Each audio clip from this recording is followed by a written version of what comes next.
옛날 조선시대 경상도 바닷가 마을에 늙은 기생이 애비가 누군지도 모르는 딸아이 하나를 데리고 조그만 주막을 꾸려가고 있었습니다.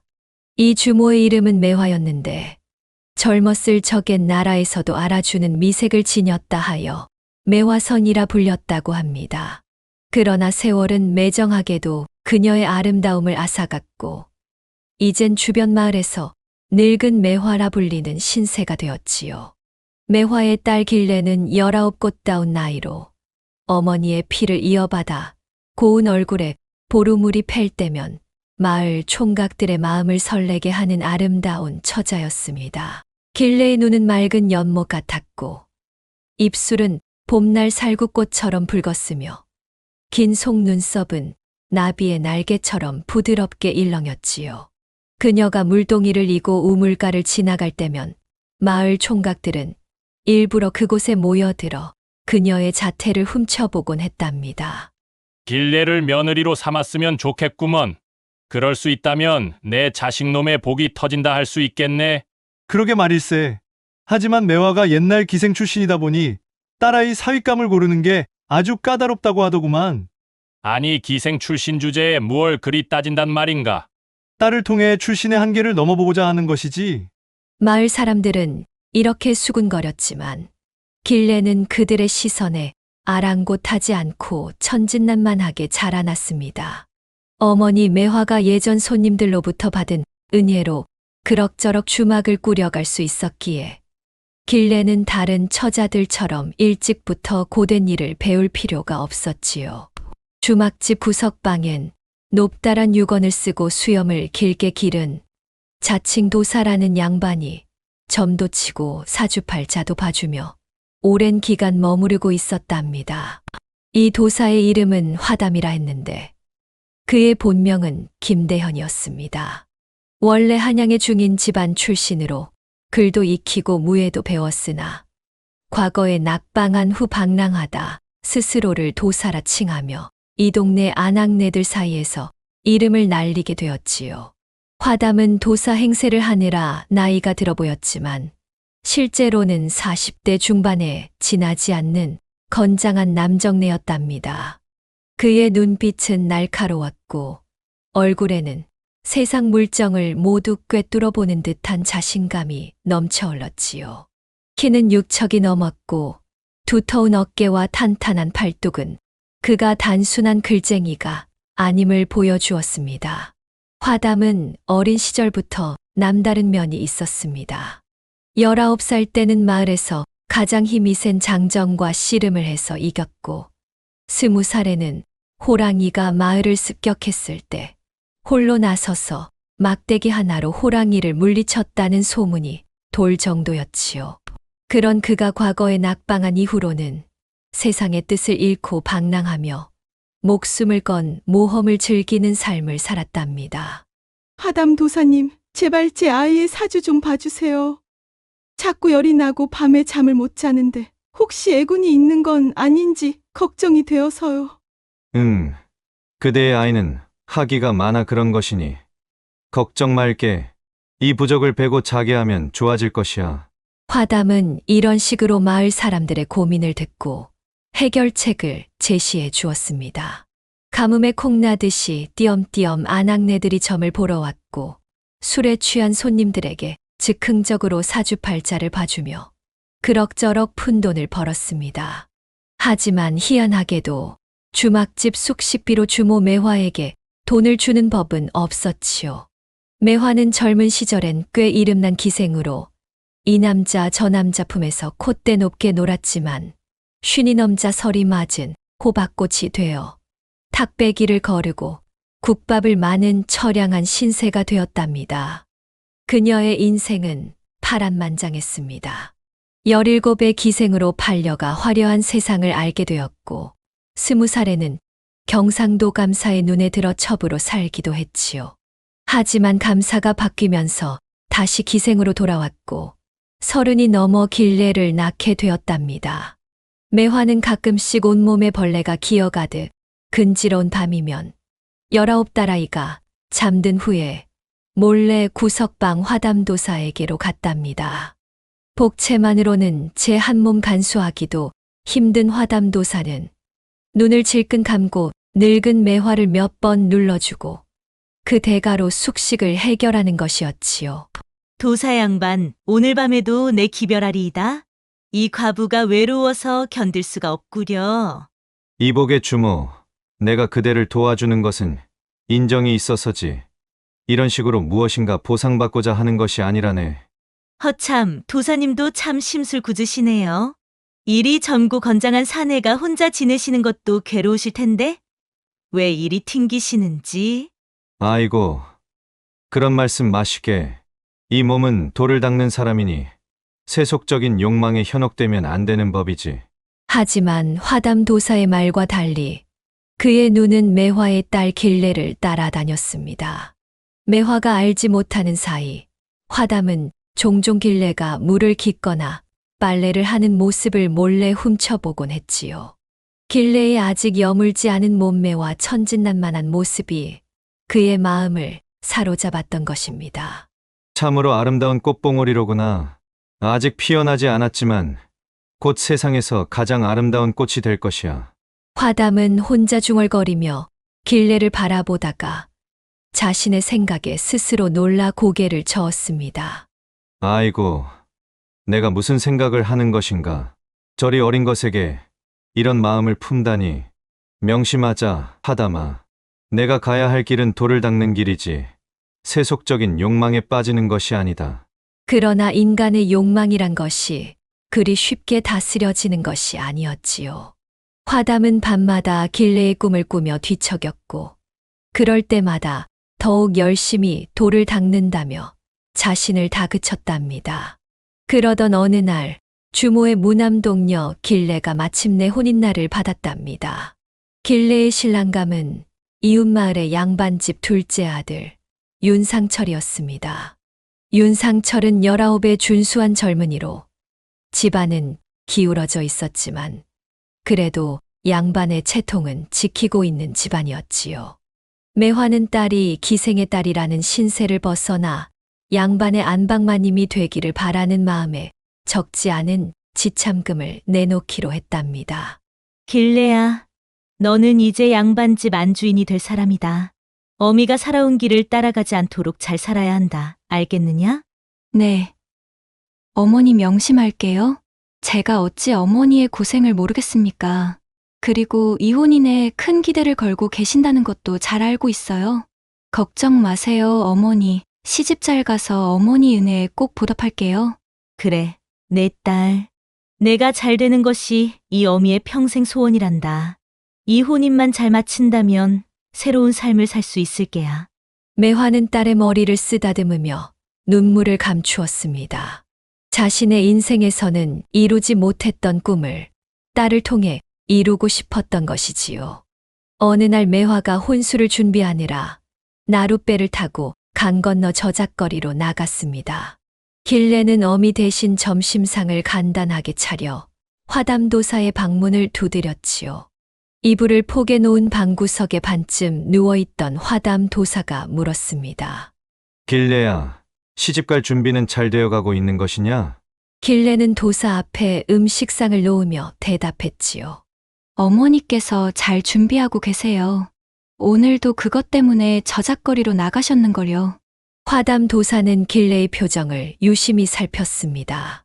평소와 다른 길래의 표정에서 무언가 불안함이 느껴졌지요. 그건 혼수 준비고 너는 첫날 밤 교육을 제대로 받았느냐고 묻는 것이다. 길래가 눈만 껌벅거리며 물었습니다. 첫날 밤 교육이요? 그런 것은 처음 듣는데 그게 뭔데요? 길래의 순진한 반응에 화담은 속으로 미소 지었습니다. 이제 자신이 갈망하던 기회가 왔다고 생각했지요. 내 어미는 혼수 준비는 그렇게 열심히 하면서 그깟 것도 가르쳐 주지 않았던 말이냐. 어서 들어와 여기 앉거라. 화담 도사가 손짓하자 길래는 호기심에 방 안으로 들어섰습니다. 길래는 날이 갈수록 아름다워지고 있었습니다. 오늘따라 더 고운 빛깔의 저고리를 입고 단정하게 머리를 빗어올린 모습이 꽃처럼 아름다웠지요. 화담 도사는 길레를 앉히고 자신도 정좌를 하며 진지한 표정으로 말을 시작했습니다. 길래야, 내가 곧 시집을 가는데 첫날 밤이 얼마나 중요한지 알고 있느냐? 첫날 밤이요? 그냥 신랑과 함께 자는 거 아닌가요? 아이고, 그렇게 단순한 것이 아니다. 첫날 밤은 부부의 인연을 맺는 중요한 밤이야.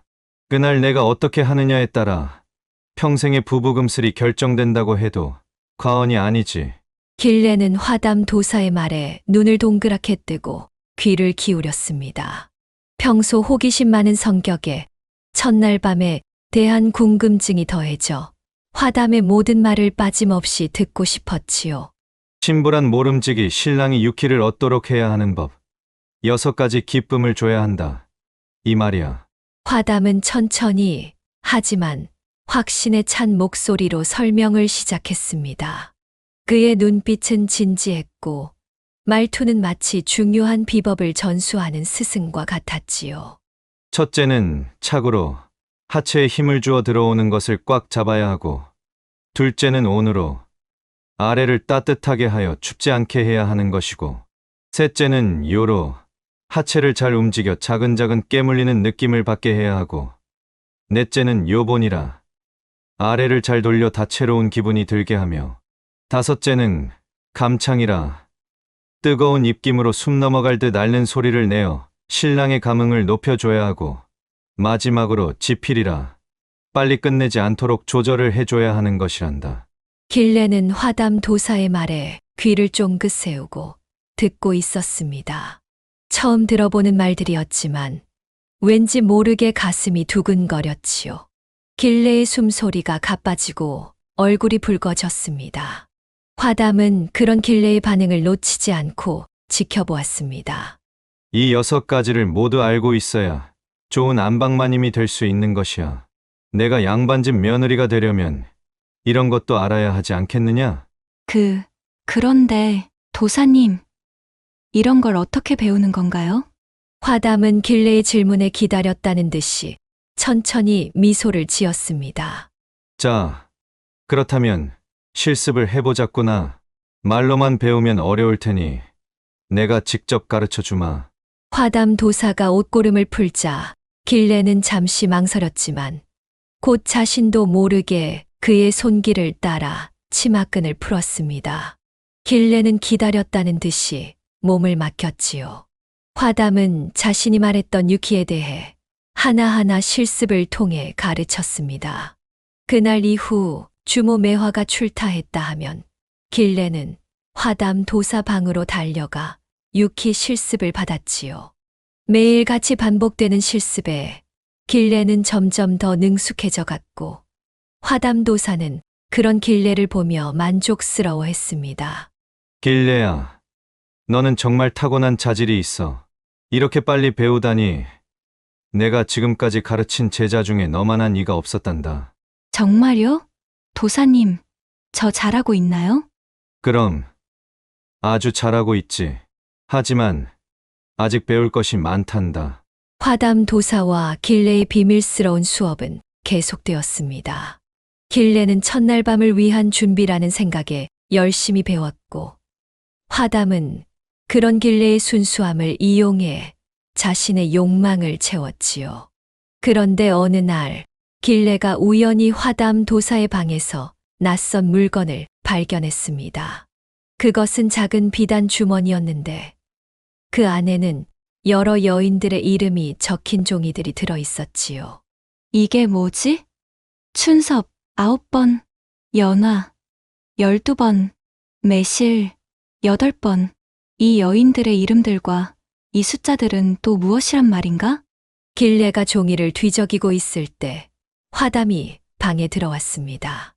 길레야, 무엇을 그리 골똘히 보고 있는 게냐? 도사님, 이건 무슨 종이인가요? 여기 여자 이름들이 잔뜩 적혀 있어요. 화담의 얼굴이 순간 굳어졌지만 곧 미소를 지으며 길레에게 다가갔습니다. 아, 그것은 내가 돌을 닦으며 만난 제자들의 이름이야. 숫자는 그들이 배운 기간을 적어둔 것이지.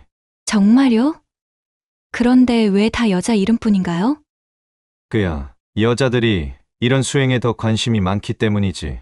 남자들은 대부분 무예나 학문에 관심이 있어서 이런 수행은 잘 찾지 않거든. 화담의 설명에 길래는 고개를 끄덕였지만 마음 한구석에는 의문이 남았습니다. 그러나 그녀는 더 이상 묻지 않고 그날의 수업을 계속했습니다. 시간이 흘러 드디어 길래의 혼인날이 다가왔습니다. 매화는 딸의 혼수를 준비하느라 분주했고 길래는 첫날 밤에 대한 기대와 긴장으로 가슴이 두근거렸습니다. 어머니, 제가 정말 양반집 며느리가 될 수 있을까요? 막상 닥치니 두려운 마음이 들어요. 걱정 말 거라, 내 딸. 내 마음씨가 곱고 얼굴도 예쁘니 시댁에서도 너를 반길 것이다. 그리고 어미가 정성껏 마련한 지참금도 있으니 시댁에서도 널 함부로 대하지는 못할 거야. 매화의 말에 길래는 고개를 끄덕였지만 마음 한구석에는 여전히 불안함이 자리 잡고 있었습니다. 그녀는 화담 도사에게 배운 것들이 정말 도움이 될지 궁금했지요. 혼인 전날 밤, 길래는 마지막으로 화담 도사의 방을 찾았습니다. 이제 내일이면 다른 집에 시집 가게 될 터, 마지막으로 도사의 가르침을 더 받고 싶었던 것이지요. 도사님, 내일이면 제가 시집을 가게 되네요. 그동안 가르쳐 주신 것들 정말 감사드립니다. 화담은 길래를 바라보며 미소 지었습니다. 그의 눈빛에는 아쉬움과 욕망이 복잡하게 얽혀 있었지요. 그래. 이제 내가 배운 것을 실전에서 써볼 때가 왔구나. 하지만 오늘 마지막으로 한 가지 더 가르쳐 주마. 첫날 밤에 꼭 필요한 것이니 잘 듣거라. 화담은 길래에게 몸을 낮추고 귓가에 속삭였습니다. 그의 목소리는 평소보다 더 낮고 그윽했지요. 밤에 불을 끄고 신랑의 것을 확인하게 된다면 신랑의 아래가 어떤 크기든 상관없이 너는 항상 놀란 표정을 지어야 한단다. 아이고, 나으리, 너무 대단하십니다요. 어떻게 이런 걸 받아들일 수 있을지 모르겠어요라고 말이야. 남자는 자신의 것이 크다고 칭찬받으면 더욱 힘이 나는 법이거든. 길래는 화담의 말에 고개를 끄덕이며 열심히 귀담아 들었습니다. 그녀는 화담이 알려준 모든 것을 머릿속에 새기며 내일의 첫날 밤을 준비했지요. 그리고 마지막으로 한 가지 더. 첫날 밤에는 적당히 수줍어하는 것이 좋아. 너무 적극적이면 신랑이 의심할 수 있으니 처음에는 부끄러워하다가 점차 배운 대로 하는 것이 좋을 게다. 네, 도사님, 잘 알겠습니다. 말씀해 주신 모든 것들 꼭 명심하고 잘 실천해 볼게요. 자, 그럼 마지막 실습을 해보자. 내일 밤을 위한 마지막 준비란다. 화담과 길래는 그렇게 마지막 밤을 보냈습니다. 화담은 그동안 가르쳐온 모든 기술을 다시 한번 점검하며 길래에게 마지막 수업을 했지요. 그리고 길래는 화담의 가르침을 충실히 따르며 내일의 첫날 밤을 기대했답니다. 드디어 10월 상달에 마침내 길래는 시집을 갔답니다. 붉은 연지곤지를 찍은 길래는 꽃가마를 타고 신랑의 집으로 향했지요. 매화는 딸을 떠나보내며 눈물을 훔쳤고 마을 사람들은 아름다운 신부가 된 길래를 부러운 눈으로 바라보았습니다. 길래의 신랑 윤상철은 외모가 준수했고 다소 내성적인 성격이었습니다. 그는 평소 글 공부에 열중하는 선비였고 여자와 어울려 본 경험이 별로 없었지요. 그래서 첫날 밤을 앞두고 그 역시 긴장하고 있었답니다. 오늘 밤은 어떻게 해야 하는 걸까? 아버님께서는 그저 부끄러워하는 신부를 다독여주라고만 하셨는데 윤상철은 혼자 중얼거리며 첫날 밤을 준비했습니다. 그는 평소 책에서 남녀 간의 정을 나누는 것에 대해 읽기는 했지만 실제로 경험해 본 적은 없었기에 더욱 긴장했지요. 첫날 밤 길래는 화담 도사에게 배운 대로 수줍은 척하며 방 안에 앉아 있었습니다. 얼굴에는 연지곤지를 바르고 비단 저고리 아래로는 살짝 가슴골이 보이도록 옷고름을 풀어두었지요. 신랑 윤상철이 방문을 열고 들어오자 길레는 고개를 숙이고 수줍게 미소 지었습니다. 이복의 부인, 첫날 밤인데 많이 긴장되시지요? 윤상철은 어색한 미소를 지으며 방 안으로 들어섰습니다. 그의 얼굴은 긴장으로 붉게 달아올라 있었고 손에는 땀이 배어 있었지요. 네, 서방님, 처음이라 많이 떨리고 어색합니다. 길레는 화담에게 배운 대로 수줍은 목소리로 대답했습니다. 하지만 그녀의 눈빛에는 이미 배운 기술을 실천할 기대감이 어려 있었지요. 윤상철이 천천히 신부의 옷고름을 풀기 시작했습니다. 그의 손길이 떨리는 것을 본 길레는 은근히 그의 손을 잡아 도와주었습니다. 이윽고 두 사람의 옷이 벗겨지고 첫날 밤의 의식이 시작되려는 순간이었습니다. 길레는 신랑의 그것을 보자 화담에게 배운 대로 놀란 척했습니다. 아이고, 나으리 정말 대단하십니다. 제가 어떻게 감당할 수 있을지 모르겠어요. 윤상철은 길레의 말에 당황하며 얼굴을 붉혔습니다. 사실 그의 것은 평범했지만 길레의 말에 갑자기 자신감이 생긴 듯했지요. 부인, 그렇게 놀라지 마세요. 천천히 하면 됩니다. 윤상철의 말이 채 끝나기도 전에 길레는 화담에게 배운 다양한 기술을 시전했지요. 윤상철은 길레의 교묘한 기술에 완전히 압도되었습니다. 아이쿠야, 윤상철은 숨을 헐떡이며 길레의 몸에서 물러났습니다. 그의 얼굴은 창백했고 온몸은 땀으로 범벅이 되어 있었지요. 길레는 당황하여 윤상철을 바라보았습니다. 나으리, 괜찮으세요? 이게 어찌 된 일인가? 윤상철은 힘겹게 말했습니다. 그는 아직도 호흡을 가다듬지 못하고 있었습니다. 내 정체가 무엇이냐? 도대체 누구길래 이런 기술을 쓴단 말이냐?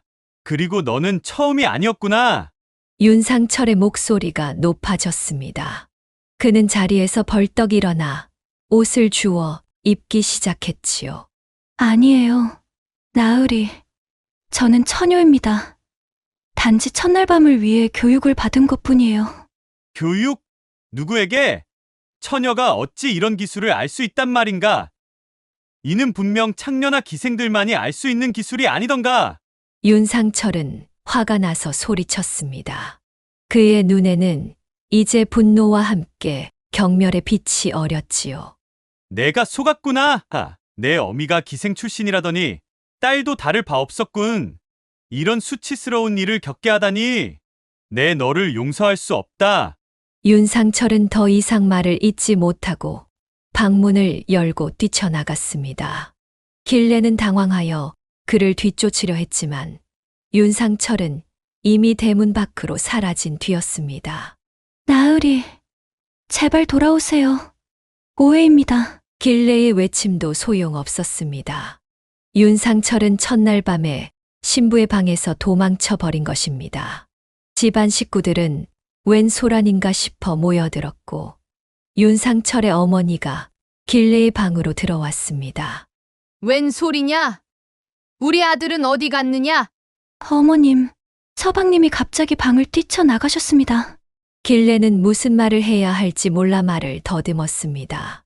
윤상철의 어머니는 방 안의 상황을 살펴보더니 이내 얼굴이 굳어졌습니다. 내가 무슨 짓을 한 것이냐? 우리 아들이 왜 첫날 밤에 도망갔단 말이냐?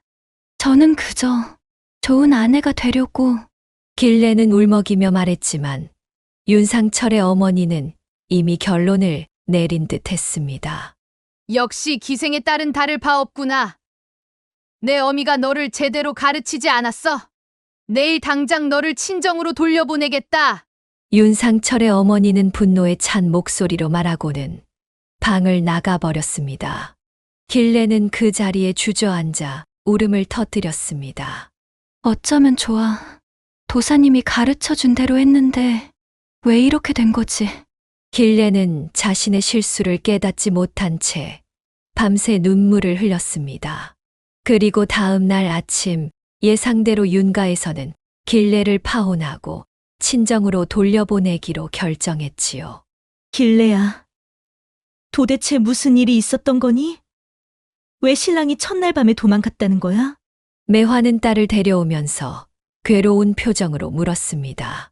길래의 얼굴은 눈물로 범벅이 되어 있었고 홀레복은 흙먼지로 더럽혀져 있었지요. 매화는 딸의 모습을 보자 가슴이 찢어질 듯 아팠습니다. 어머니, 저는 그저 좋은 아내가 되고 싶었을 뿐이에요. 길래는 흐느끼며 말했습니다. 하지만 더 이상의 말은 나오지 않았지요. 어떻게 어머니에게 화담 도사에게 배운 유키에 대해 말할 수 있겠습니까? 그것은 너무나 부끄러운 일이었습니다. 뭐라고? 대체 무슨 일이 있었길래 첫날 밤에 신랑이 도망쳤다는 거냐? 이 애미가 너를 시집 보내기 위해 그동안 얼마나 고생을 했는 줄 아느냐? 이게 어떻게 성사된 혼인인데 이걸 이렇게 망친단 말이냐? 매화의 목소리가 높아졌습니다. 그녀는 딸이 무슨 잘못을 저질렀는지 알아야만 했습니다. 하지만 길래는 고개를 푹 숙인 채 흐느끼기만 할 뿐이었지요. 그때 방문이 열리고 화담 도사가 들어왔습니다. 그는 이미 소식을 들은 듯 길래를 보며 위로의 말을 건넸습니다. 길래야, 듣자 하니 첫날 밤에 문제가 있었다던데. 도대체 무슨 일이 있었던 거냐? 길래는 화담을 보자 갑자기 더 크게 울음을 터뜨렸습니다. 도사님, 저는 도사님이 가르쳐 주신 대로 다 했어요. 하지만 신랑은 놀라서 도망쳐 버렸어요. 제가 뭘 잘못한 거예요? 매화는 딸의 말을 듣자 즉시 얼굴이 창백해졌습니다. 그녀는 길래를 쳐다보다가 천천히 화담 도사를 향해 돌아섰습니다. 뭐라고? 이 도사놈아! 내가 내 딸에게 무엇을 가르쳤다는 거냐? 매화의 큰 소리로 화를 내며 화담 도사에게 물었습니다. 그녀의 눈에서는 분노의 불꽃이 일고 있었지요. 화담 도사는 순간 당황한 기색을 보였지만 곧 침착하게 대답했습니다. 주모, 진정하시오. 나는 그저 길래가 좋은 아내가 되도록 조언을 해준 것뿐이오. 조언. 어떤 조언이길래 첫날 밤에 신랑이 도망치게 만들 수 있지? 어서 말해보거라. 매화는 거의 소리를 지르다시피 했습니다. 주막 손님들이 무슨 일인가 싶어 귀를 기울이는 소리가 들렸지요. 화담은 매화를 진정시키려 손을 내밀었지만 매화는 그의 손을 세차게 쳐냈습니다. 내 딸에게 손대지 마. 내가 무슨 짓을 했는지 말해라, 당장. 길래가 흐느끼며 말했습니다. 어머니, 제가 말씀드릴게요. 도사님은 저에게 유키라는 것을 가르쳐 주셨어요. 첫날 밤에 남편을 기쁘게 하는 6가지 방법이라고. 길래의 말을 들은 매화는 온몸이 부들부들 떨렸습니다. 그녀는 자신이 기생으로 살면서 알게 된 유키의 의미를 너무나 잘 알고 있었습니다. 그것은 결코 순수한 처녀가 알아야 할 것이 아니었지요. 게다가 그것은 단지 말로만 배울 수 있는 것들이 아니란 것을 매화는 누구보다 잘 알았답니다. 이 천하의 나쁜 놈! 어떻게 내 딸에게 그런 걸 가르칠 수 있단 말이냐? 매화는 부엌에서 칼을 집어들고 화담을 향해 달려들었습니다. 화담은 재빨리 몸을 피했고 주막 손님 몇몇이 매화를 말렸습니다. 내가 내 놈의 멱을 따고 나도 따라갈 것이다. 주모, 진정하시오.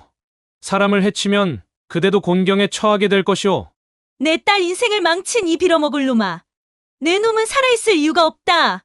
매화는 계속해서 화담에게 달려들려고 했지만 주막의 손님들이 그녀를 단단히 붙잡고 있었습니다. 화담은 조금 떨어진 곳에서 매화를 바라보며 천천히 말했습니다. 주모, 내 의도는 그대의 딸을 해하려는 것이 아니었소.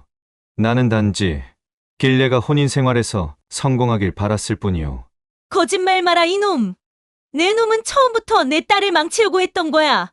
순진한 처녀에게 그런 걸 가르치면 신랑이 어떻게 반응할지 네 놈이 모를 리가 있단 말이냐? 매화의 분노는 쉽게 가라앉지 않았습니다.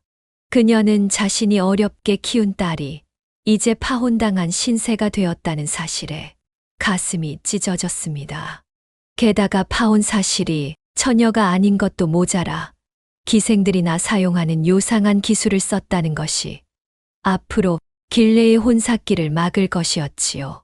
화담 도사는 한숨을 내쉬며 길레에게 다가갔습니다. 그는 길레의 어깨를 토닥이며 말했습니다. 길레야, 내가 너에게 가르친 유키는 경험 많은 남자들을 위한 고급 기술이었단다. 너의 신랑은 아마도 처음이었을 텐데 그런 남자에게 유키를 그대로 적용했다면 그가 놀랄만도 하지. 길레는 화담의 말에 충격을 받았습니다.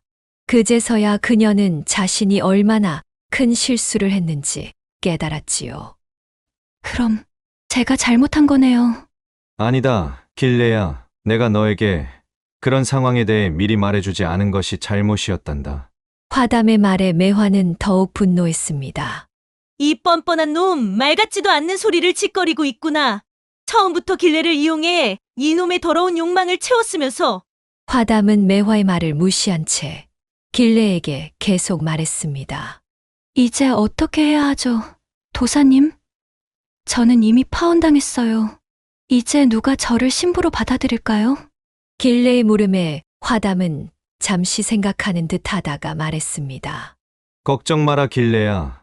세상에는 많은 남자들이 있단다. 내가 가진 재능을 알아볼 수 있는 사람을 만날 수 있을 거야. 매화는 화담의 말을 듣고 분노로 몸을 떨었습니다. 그녀는 화담이 길레를 계속해서 이용하려 한다는 것을 직감적으로 알았지요. 길레야, 이 자의 말을 듣지 마라. 그는 너를 망치려고 하는 거야. 매화는 필사적으로 외쳤습니다. 그녀는 자신이 젊었을 때 겪었던 일들을 떠올렸습니다. 많은 남자들이 그녀를 이용했고 끝내는 기생으로 전락하게 만들었죠. 그녀는 딸이 자신과 같은 길을 걷지 않기를 간절히 바랐습니다. 어머니, 저는 이제 어떻게 해야 할지 모르겠어요.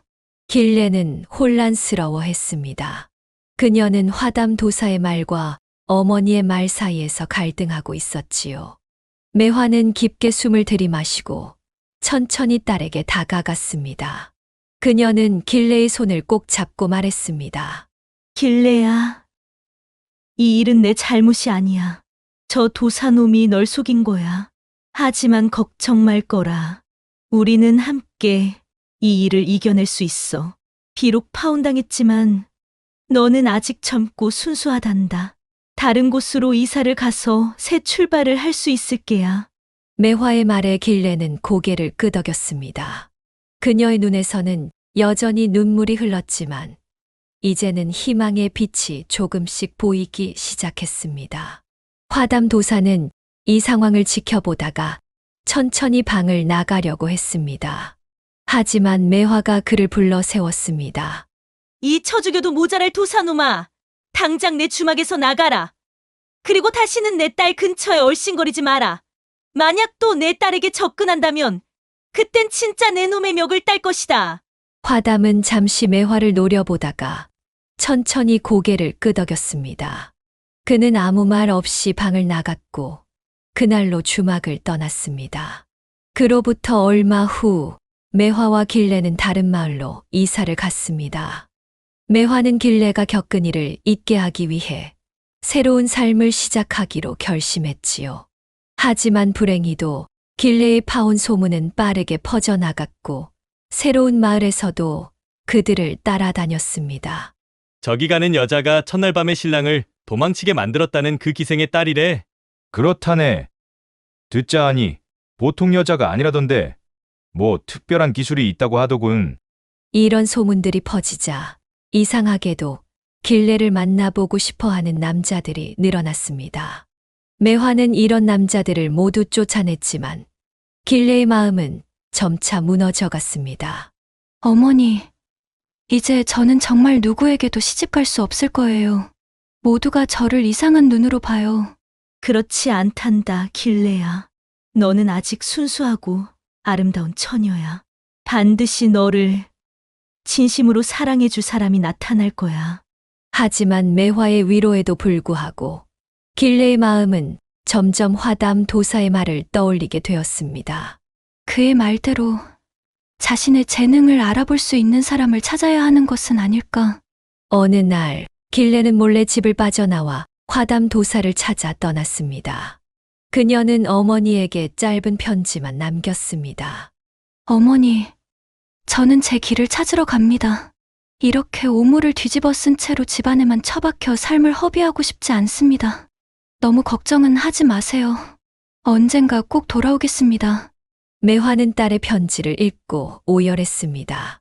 그녀는 딸이 화담 도사를 찾아갔다는 것을 직감적으로 알았지만 이제 그녀를 막을 수는 없었습니다. 길레는 결국 화담 도사를 찾아냈고 그의 제자가 되기로 결심했습니다. 화담은 그녀를 반갑게 맞아주었습니다. 그는 길레에게 더 많은 것을 가르치겠다고 약속했지요. 길레야, 이제 우리가 떠나야 할 시간이 왔구나. 너의 재능을 더 많은 이들에게 전할 시간이야. 네, 도사님. 저는 이제 준비됐어요. 화담 도사와 함께 떠난 길레는 조선 팔도를 떠돌며 많은 이들에게 유키의 비법을 전수했다고 합니다. 처음에는 화담의 제자로서 그의 가르침을 충실히 따랐지만 점차 길레는 세상의 이치를 알아가기 시작했습니다. 창부와 기방을 드나들며 다양한 남자들을 만나고 여러 여인들의 이야기를 들으면서 길레의 눈은 점점 더 넓어져 갔지요. 어느 날 밤 길레는 화담의 침상 곁에서 그의 일기장을 발견했습니다. 호기심에 일기장을 펼쳐본 길레는 충격적인 사실을 알게 되었습니다. 오늘도 또 한 명의 순진한 여인을 내 품에 안았다. 이번 여인의 이름은 춘섭. 남편이 첫날 밤에 도망갔다는 소식을 들으니 내 마음이 즐겁구나. 내 계획대로 되었으니 이제 그녀는 영원히 내 손아귀에서 벗어나지 못할 것이다. 화담의 일기장에는 길레 이전에도 화담이 속여 유키를 가르쳤던 여인들의 이야기가 빼곡히 적혀 있었습니다. 그리고 마지막 페이지에는 길레에 관한 내용이 쓰여 있었지요. 매화의 딸 길레는 내가 만난 여인 중 가장 뛰어난 자질을 가졌다. 그녀의 어머니 매화도 한때는 유명한 기생이었으니 역시 피는 속일 수 없구나. 이제 길레는 내 최고의 제자가 되었다. 그녀를 통해 나는 더 많은 부를 얻고 더 많은 쾌락을 즐길 수 있을 것이다. 길레는 일기장을 읽으며 얼굴이 하얗게 질렸습니다. 그녀는 화담이 처음부터 자신을 속이고 이용했다는 사실을 깨달았습니다. 화담은 일부러 그녀에게 신랑이 감당할 수 없는 고급 기술을 가르쳐 파혼당하게 만들었던 것입니다.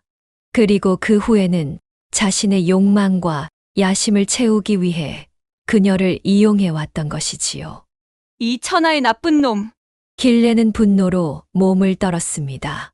그녀는 화담에게 당장 복수하고 싶었지만 급한 마음을 억누르고 냉정하게 생각하기로 했습니다. 어머니 매화의 지혜로운 목소리가 그녀의 귓가에 들려오는 것 같았지요. 길레야, 화가 날 때는 절대 서두르지 마. 냉정하게 생각해야 현명한 결정을 내릴 수 있단다. 길레는 일기장을 제자리에 돌려놓고 마치 아무 일도 없었던 것처럼 행동했습니다. 하지만 그녀의 마음 속에는 이미 복수의 계획이 자라고 있었지요. 다음 날 길레는 평소처럼 화담을 따라다녔습니다. 그들은 한양의 큰 기방으로 향했습니다. 화담은 그곳에서 귀한 손님들에게 유키를 가르치는 강의를 할 예정이었지요. 오늘 강의는 내가 진행하거라. 길레야, 내 실력을 보여줄 때가 왔다. 화담의 말에 길레는 공손히 고개를 숙였습니다. 네, 스승님. 제가 열심히 하겠습니다. 강의장에는 조선의 유명한 양반들과 부자 상인들이 모여 있었습니다. 그들은 모두 유키의 비밀을 배우기 위해 적지 않은 돈을 지불했지요. 길레는 화담이 항상 그랬듯이 먼저 이론을 설명하고 나서 실습을 보여주기로 했습니다. 존경하는 나리들께서는 유키의 깊은 비밀을 알고 싶어 이 자리에 모이셨습니다. 오늘 저는 그 비밀을 하나하나 알려드리겠습니다. 길레는 천천히 유키의 6가지 기술에 대해 설명하기 시작했습니다.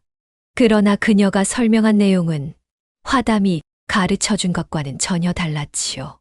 첫째는 차기라 하여 들어오지 못하도록 문을 완전히 닫아버리는 것입니다. 둘째는 온으로 뜨거운 탕물을 끼얹어 화상을 입히는 것이지요. 셋째는 요로 세게 흔들어 뿌리째 뽑아버리는 것입니다. 길레의 설명을 들은 양반들과 상인들은 점점 얼굴이 창백해졌습니다. 그들은 유키가 이렇게 무시무시한 기술인 줄 몰랐던 것이지요. 화담은 길레의 말을 듣고 화가 나서 자리에서 벌떡 일어났습니다. 길래 내 이년! 내가 지금 무슨 헛소리를 하고 있느냐? 화담의 소리침에 길레는 천천히 그를 향해 돌아섰습니다. 그녀의 얼굴에는 더 이상 순진한 표정이 없었습니다. 대신 그곳에는 차갑고 단호한 의지가 담겨 있었지요. 헛소리라뇨, 스승님. 이것이 바로 당신이 저에게 가르쳐준 유키의 진정한 의미가 아닌가요? 당신은 저를 속이고, 이용하고, 제 인생을 망쳐놓았어요. 이제 당신도 그 대가를 치를 차례입니다. 길레는 천천히 소매자락에서 화담의 일기장을 꺼냈습니다. 그리고 그것을 모든 사람들 앞에서 펼쳐 보였지요. 나리들, 이 사기꾼의 진짜 모습을 보십시오. 화담 도사는 순진한 처녀들을 속여 파혼당하게 한 후 자신의 욕망을 채우기 위해 이용해왔습니다. 제가 그 피해자 중 하나입니다. 길레의 말에 강의장은 순식간에 소란스러워졌습니다. 많은 양반들이 화담을 노려보며 분노했고 몇몇은 자리를 박차고 일어나 그를 붙잡으려 했습니다. 이놈! 내가 내 딸에게도 그런 짓을 했구나! 당장 저 사기꾼 놈을 붙잡아 관하로 끌고 가야 해! 화담은 위급한 상황에 처해 도망치려 했지만 이미 주변은 분노한 사람들로 가득 차 있었습니다. 그는 결국 붙잡혀 관하로 끌려갔고 그곳에서 그의 모든 죄상이 드러나게 되었지요. 화담 도사는 결국 중죄인으로 유배를 가게 되었습니다. 그의 죄가 너무 커서 먼 섬으로 보내졌는데 그곳에서 그는 나머지 생을 쓸쓸히 보내야 했답니다. 길레는 화담에게 복수한 후 자신이 배운 지식을 올바르게 사용하기로 결심했습니다. 그녀는 더 이상 유키를 가르치지 않고 대신 여성들이 건강하게 아이를 낳고 키울 수 있도록 돕는 산파의 길을 걷기 시작했지요. 이제 저는 제 실수를 바로잡고 다른 여성들이 저와 같은 실수를 하지 않도록 도울 거예요. 길레는 그렇게 마음을 다잡고 여러 마을을 돌아다니며 산파로서 많은 여성들을 도왔습니다. 그녀의 명성은 점차 퍼져나갔고 많은 이들이 그녀를 찾아왔지요. 어느 날 길레가 한 시골 마을에서 산모를 돕고 있을 때였습니다. 그녀는 갑자기 자신을 부르는 익숙한 목소리를 들었습니다. 길레야, 정말 내가 맞구나. 길레가 돌아보니 그곳에는 나이가 많이 든 매화가 서 있었습니다. 매화는 이제 머리가 하얗게 새었고 주름이 깊게 패인 얼굴이었지만 그 눈빛만은 예전 그대로였지요. 어머니? 정녕 어머니가 맞으신가요? 길레는 자신의 눈을 의심했습니다. 그녀는 어머니가 이미 세상을 떠났다고 생각했기 때문입니다. 그래, 내 딸아. 내가 그렇게 떠나버리고 난 뒤에 나는 널 찾아 전국을 헤매며 돌아다녔단다. 주막을 팔고 너를 찾아다녔지. 오랜 세월을 떠돌다가 이 마을에 정착했는데 내가 이곳에 올 줄은 꿈에도 몰랐구나. 매화의 말에 길레는 눈물을 흘리며 어머니를 끌어안았습니다. 그녀는 모든 이야기를 어머니에게 털어놓았지요. 화담에게 속았던 일, 그를 복수한 일, 그리고 이제는 산파로서 새 삶을 살고 있다는 것까지. 어머니, 정말 죄송해요. 어머니 말씀을 듣지 않고 어리석은 선택을 해서. 괜찮다, 내 딸. 내가 이렇게 바른 길을 찾아 살고 있으니 어미로서 이보다 더 기쁠 수가 없구나. 그 후 길레와 매화는 함께 살게 되었습니다. 길레는 계속해서 산파로 일했고 매화는 그녀를 도와 약초를 모으고 산모들을 돌보는 일을 했지요. 그들은 비록 화려한 삶은 아니었지만 서로에게 의지하며 행복하게 살았답니다. 몇 년 후 길레는 한 젊은 의원을 만나게 되었습니다. 그의 이름은 서진이었는데 그는 길레의 산파로서의 지식과 경험에 깊은 감명을 받았지요. 두 사람은 서로의 지식을 나누며 점점 가까워졌고 마침내 부부의 연을 맺게 되었습니다. 길레야, 내가 과거에 어떤 일을 겪었든 나는 상관없다. 내가 사랑하는 것은 지금의 길레, 많은 여성들을 돕고 있는 현명하고 따뜻한 길레란다. 서진의 말에 길레는 깊은 감동을 받았습니다. 그녀는 이제야 진정한 사랑이 무엇인지 알게 되었지요. 서방님, 감사해요. 당신 덕분에 저는 더 이상 과거에 얽매이지 않고 앞으로 나아갈 수 있게 되었어요. 그렇게 길레와 서진은 함께 산청이라는 의원을 열고 많은 사람들을 치료하고 도왔습니다. 매화도 그들과 함께 살며 손자 손녀를 보는 기쁨을 누렸지요. 세 사람은 매일 저녁 함께 모여 차를 마시며 하루를 마무리하는 시간을 가졌답니다. 어느 날 저녁 길레는 매화에게 물었습니다. 어머니, 어떻게 하면 좋은 아내가 될 수 있나요? 길레가 묻자 매화는 잠시 생각에 잠겼습니다. 그리고 딸의 손을 꼭 잡고 말했지요. 좋은 아내가 되는 비결은 현란한 기술이나 꾸밈이 아니란다. 서로를 이해하고 존중하며 진심으로 사랑하는 것이 가장 중요하지. 누군가의 말에 현혹되어 자신의 순수함을 잃지 않는 것. 그것이 바로 진정한 지혜란다. 이렇게 도사와 길레의 유키 이야기는 결국 길레가 화담의 속임수에서 벗어나 진정한 자신의 길을 찾고 참된 행복을 얻게 되는 여정으로 마무리되었답니다. 그녀는 자신의 실수를 통해 더 강하고 현명해졌으며 그 지혜를 바탕으로 다른 이들을 도울 수 있게 되었지요. 이 옛 이야기가 우리에게 들려주는 지혜는 여러 세월이 지나도 변함이 없답니다. 가족의 사랑은 어떤 유혹보다 강하고 진정한 행복은 마음에서 피어나는 법이지요. 세상에는 화담 도사처럼 우리를 유혹하는 것들이 많지만 길레처럼 결국 스스로의 길을 찾아 행복해질 수 있다는 것을 기억하시기 바랍니다.